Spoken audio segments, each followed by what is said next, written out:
In this Pathfinder Wrath of the Righteous Beginner's Guide Tips and Tricks to Survive, I'm going to go through essential beginner tips that will help you understand the game better while surviving challenging encounters. I'll be discussing the basics of combat, the best beginner classes to start with, optimal party composition, and general tips. Pathfinder Wrath of the Righteous is a deeply complex CRPG which is based on the first edition Pathfinder rule set. Compared to Kingmaker, it is a bit more user-friendly in the sense that the tutorials are explained better, but the game still isn't a walk in the park for newcomers and veterans alike. As such, first we'll discuss the basics of combat. In Pathfinder Wrath of the Righteous, you have the option to select between two game modes, namely real-time with pause or turn-based system.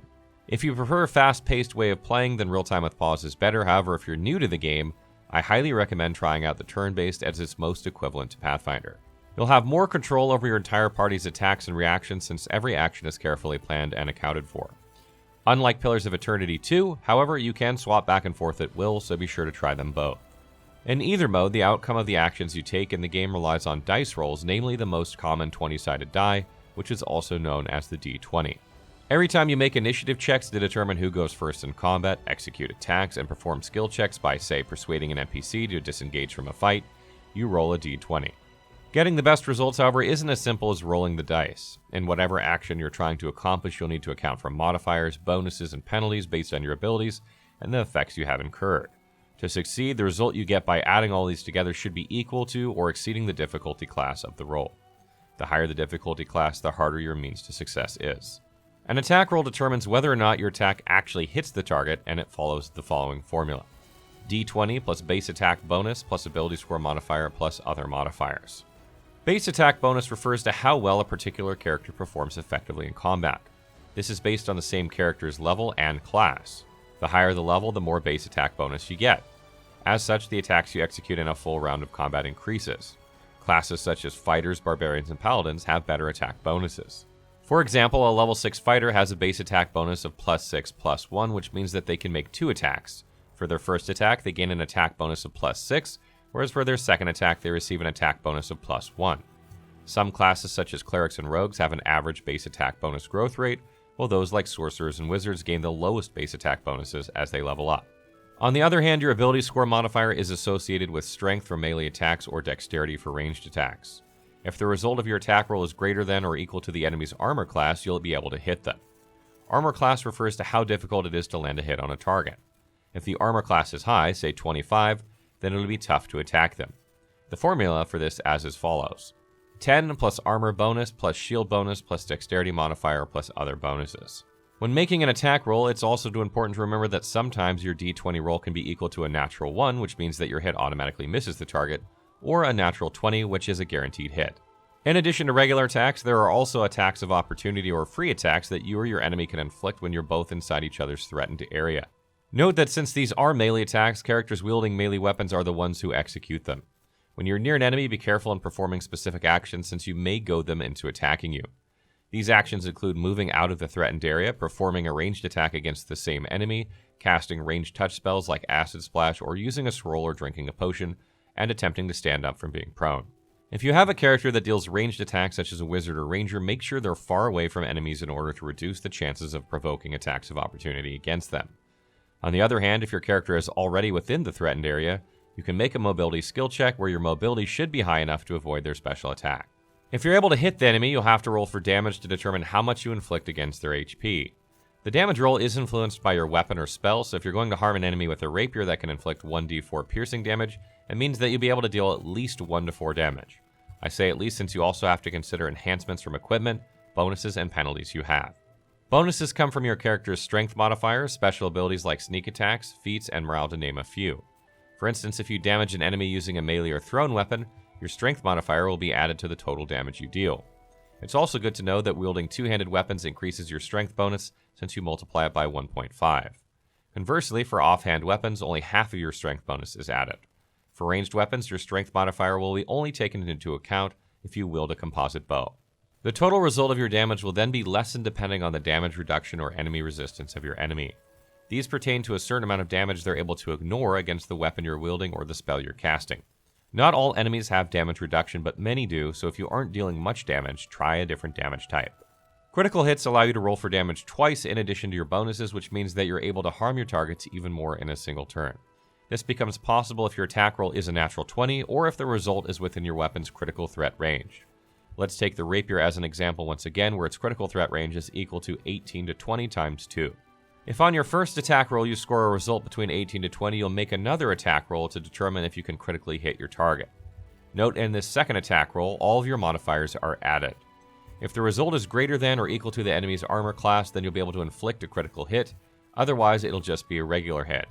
This is called confirming the critical hit.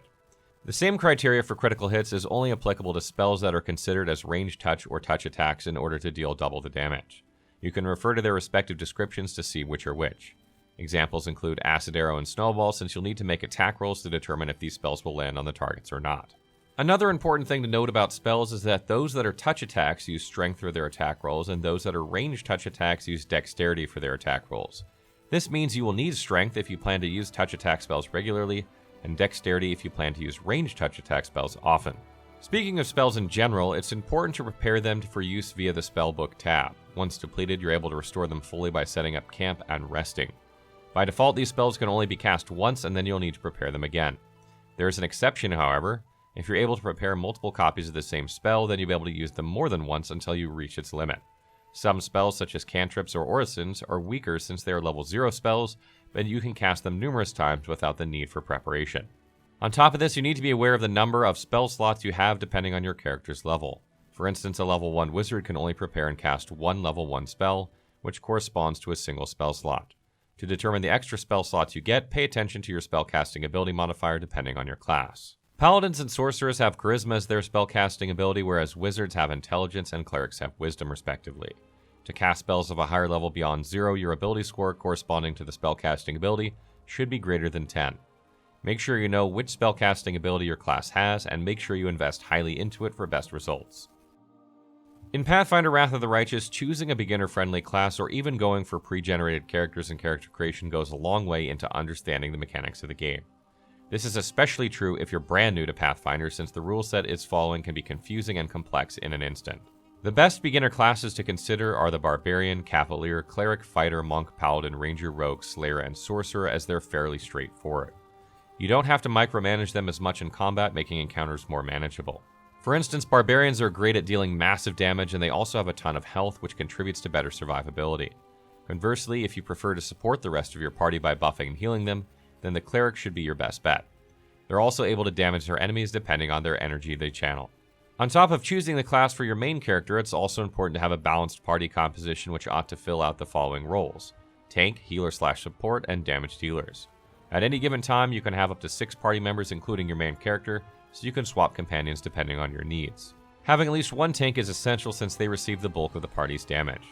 Luckily, you'll be able to meet Sela, a paladin companion, very early in the game. If you find that the encounters are too difficult, you can opt to create another tank that doubles as a damage dealer. For this role, you'll need to boost armor class to 25+ in order to maximize missed hits by enemies.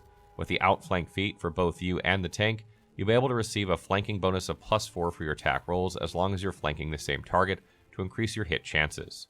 You or Sela can equip a 2-handed weapon to boost the damage you inflict.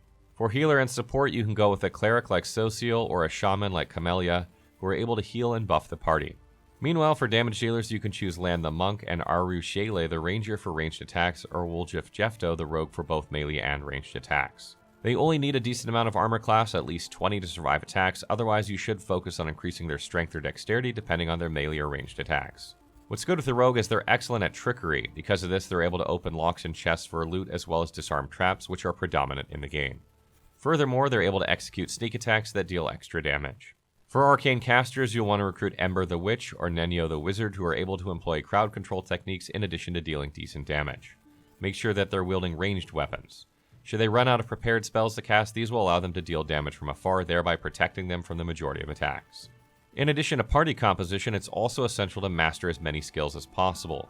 For the Rogue, they can specialize in stealth, trickery, and knowledge world, whereas for the Monk, Lan can focus on mastering athletics, mobility, and perception. Remember that for most of your characters, maxing out perception is useful since any one of them can sense danger like traps or hidden loot nearby. Diversifying your skills in the party lets you succeed in the majority of skill checks, which we'll be rolling a lot of in the game. Encumbrance is another important mechanic in Pathfinder Wrath of the Righteous that you'll have to manage to avoid receiving penalties like armor checks and slower speed. Armor check penalty reduces the efficiency of your attack rolls, making it tougher to hit enemies. It also negatively impacts strength and dexterity-based abilities and skill checks. You're also susceptible to experience heightened fatigue, which means that you'll have to frequently engage in rest. To counter this, make sure you purchase the Bag of Holding from Gemmel Hawks the moment you reach Defender's Heart. This increases the items you can carry by hundreds of pounds. It also is essential to lower the number of camping supplies and rations you bring for resting purposes, since these are heavy. Lastly, minimizing the amount of armor and shields you carry will also help you manage your encumbrance, since they make up the bulk of the weight. For classes that deal physical damage with melee and ranged weapons, you'll need to bring weapons which are made out of different materials. The reason is, some enemies, even at earlier levels, have damage reduction that can only be damaged effectively with specific types of materials. For example, the Dretch has a damage reduction of 5 with the exception of good or cold iron. This means that if you damage it with a weapon that's not made out of good or cold iron materials, your total damage will be reduced by 5. For those who primarily deal melee damage, you can opt to equip them with longer melee weapons like two-handed long spears to increase your character's reach in combat, allowing them to hit and damage farther targets, which they normally wouldn't. These two-handed weapons also provide them with an additional 1.5 times strength bonus. Furthermore, if you need to improve your hits at earlier levels, equip Masterwork weapons to receive a +1 bonus to your attack rolls. Make sure that at least one of your characters with a high charisma maximizes the Use Magic Device skill. This lets them cast spells from wands like Magic Missile. Magic Missile is a powerful spell because it automatically hits targets, and it's more potent at higher levels since the number of projectiles increases. Buffing your party prior to the start of any encounter is one of the most important things you should do. Boosting the armor class of your tank as well as casting Bless for the entire party to gain a +1 bonus on attack rolls goes a long way to adequately preparing you in combat. Afterward, you can cast spells that ignore the spell resistances of enemies, which won't reduce some of the damage they receive. One example is Acid Arrow to inflict 2 to 8 acid damage. Always surprise enemies by initiating combat with characters that deal ranged attacks. As a result, they're caught unaware, which provides your party one full round to perform actions to the disadvantage of your targets. This will then be followed by regular rounds. Engaging in any type of ranged attacks, whether with weapons or spells, when you or your target are engaged in melee combat will result in a -4 penalty on your attack roll. You can avoid this by actively moving away from the enemy and by acquiring the Precise Shot feat, which removes the -4 penalty if your target is in melee with another unit. Be sure to get this feat on any ranged character you have. Final tips. Pathfinder Wrath of the Righteous can be a complex and confusing game whether or not you're new or an experienced CRPG player. While you're starting out, I recommend selecting Auto Level Up for your companions in the difficulty section until you're able to learn most of the mechanics. You can turn this off if you wish to customize their abilities and skills at any point in time, but it is not unwise to follow some if not most of the recommended feats the game will suggest. Remember that you can opt to lower the combat's difficulty from normal if you find encounters too intimidating. It's definitely acceptable to do so, especially since there's a ton of trial and error involved to fully understand the game's mechanics, and you can increase it again once you're through harder encounters. Lastly, avoid multi-classing your character until you have a much better sense of Pathfinder class building. Many classes feature archetypes that are already a mashup of 2 or more classes, which removes the need to multi-class them in a lot of cases.